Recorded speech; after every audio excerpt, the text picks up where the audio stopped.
Dumela emakhaya kwindawo ngendawo ngulwazi lona umthembu uqwatha uDikela umzukulwana kaMambhele lo ulanga ukhuboni ndime nabana apha Fotman tata man apha ume nomsimelelo xa ndicela ulivumele mntasekhaya ndizazise bhetele mhlawumbi nabanye abantu abanibukeleyo ngoku baqonde baqiniseke uba ngabani bethe ngayo bantu basekhaya. Mna ndingumsimelelo wakwaMolo imbongo ngomXhosa ngumbathane ngumkhuma ngumXesibe ngunonzaba ngugqubane ngukhanda kanyawane ngumfana ngapha eNgcobo ezantsi mntasekhaya eTranskei kodwa ngokuhlala ulapha eGqeberha apha eGqeps usithi iGqeps xa siteketisa kodwa kuseGqeberha yazi uyibhayi apha sikhoyo ngoku siseMotherwell mntasekhaya NU14 apha hleli kwa mntasekhaya Qoma nam njengoba sewutshilo uba siseMotherwell NU4 yani sise469 Premium Lounge. Umuntu ongayaziyo nongekho apha senza ntoni size ngantoni apha mntasekhaya apha into esengayo sibizwe ngamazima amahle amazima amahle abantu abaninzi if bazabakhumbula amazima amahle ngabafana bacendane ngabafana abantu abanomculo wamaskandi amazima amahle ngabafana ababini xa bajongile ungacinga bafana ngamawele amazima amahle kukho uCelu kukho umagazini uCelu ngoludwe ndabanintsi kubekho umagazini ngobuntu ndabanintsi ngabafana ke abo abenza umculo ongummangaliso nanamhlanje kule ndawo sikuwo sibizwe ngabo size kwi-event yabo sizocelebrate i-5 annual anniversary tata apha eMotherwell into esibizileyo nam ndilapha ndincame ibhedi yam itywa zintakumba nebhedi yam enezibring andalala ngathi ndizolala kulo mcimbi wabo namhlanje sizocelebrate into enkulu kakhulu le uba ngaba sibe lapha namhlanje. Andizophosisa bhuti wam uyixele yonke nemibuzo bendinayo elandelayo iphendulile ngekayibuzi ndiyayithanda loo nto kodwa ke oyena mbuzo bendifuna ubuza ongakwaziyo wena uba wenza ntoni okanye isizathu soba ubizwe wena apha kuthiwe sifuna uGrotman sithini isizathu wenza ntoni ungumculi uyimbongo uyajayiva ongakwaziyo wenza ntoni uGrotman? Tata mna benditshilo kuqala konathi ndingumsimelelo imbongo yomXhosa ndikhona kucala embongi ndaziwa ngembongo yomXhosa mna tata ndingumsasazi ndiyiprodyusa ndiyicompiler ndiyiresearcher apha umculo ngamaskandi mhlawumbi abantu abaninzi abanibukeleyo ngoku abanibona apha kuni bantu abasekhaya mna ndikhona Elizwi FM rhoqo ngeMigqibelo ngentsimbi yesithandathu until 6 o'clock until to 9 o'clock ndenza umculo kamaskandi ndiba khona eMpuma Kapa TV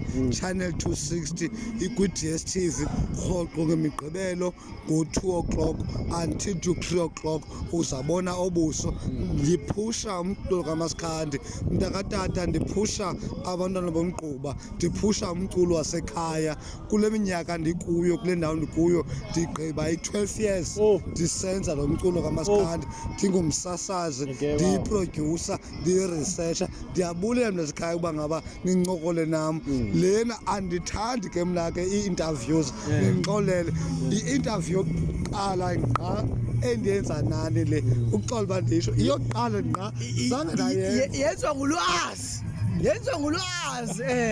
Qoma utshilo wathi ufumaneka kumathotholo wathi ufumaneka nakumabonakude kwamakhasi onxibelelwano ke ngoku na umuntu mhlawumbi uba ngaba mhlawumbi ufuna ukungilandela mhlawumbi ufuna ukundibona bendinayo i-Facebook page yam eyabathu 12k i-followers community but ngoku ndisamile kuye ngenxa yoba ngaba ikhona ingxaki eyenzeka apha kodwa umntu ubufuna mna ukuncokola nam athethe nam angathi Msimelelo Molo once athi kuFacebook Msimelelo Molo uzadibana nam ndinxibe le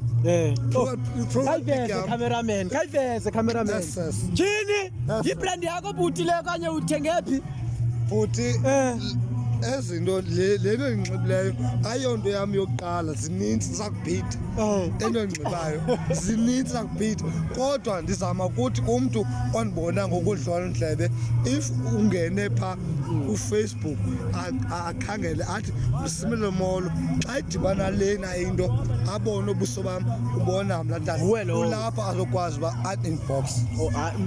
Khoma nami ndiyabulela kakhulu ngexesha lakho, ndiyabulela ngoba uzincame ngoba umane uhlala apha emotweni yakho uzi-enjoyela ungahluphi mntu wazincama waphuma for thina. Ndiyayibulela kakhulu loo nto, inkulu loo nto. Ngoko ke ndithi ndiyabulela ixesha lakho nakule nto uba usithi interview yakho yokuqala le uthi uzincamile yinto mhlawumbi ungaplenanga uyenza, khange uvuke uqonde namhlanje ndifuna ukwenza i-interview kodwa uye wazincama for thina. Siyayibulela kakhulu loo nto, siyile platform.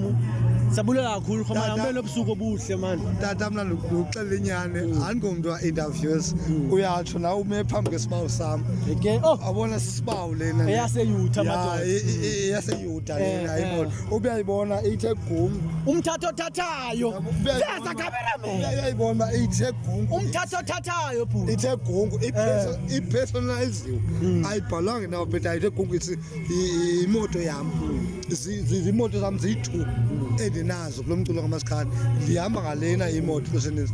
Tata mna mandithi kuwena azange ndayenza i-interview, azukuxokusela uba ngaba tata kuba bengenzanga khona azange ndayenza i-interview. Ndiyaqala ngqa kule 12 years ndingumsasazi, ndiyiprodyusa, ndiyikhombayila, azange ndayenza i-interview. Enkosi kakhulu nasekhaya ngokuba ngaba nindikhethe nindichonge phakathi kwabantu banintsi abantu abalapha benobathatha nibenze i-interview nabuye naza kum. Loo nto le enkosi, ndiguqa ngamadolo, ndothula umnqwazi, ndiba nasekhaya ingathi nani ningakhula, impumelelo ibe kuni, nikuxwaye ubunzima, ubumnandi, nibonwabele ubunzima, nibunyamezele, nibheke phambili. Ndiyabulela ngoba ninike le platform. Ndiyabulela bawo. Athi amangesi I receive ulwazi lona.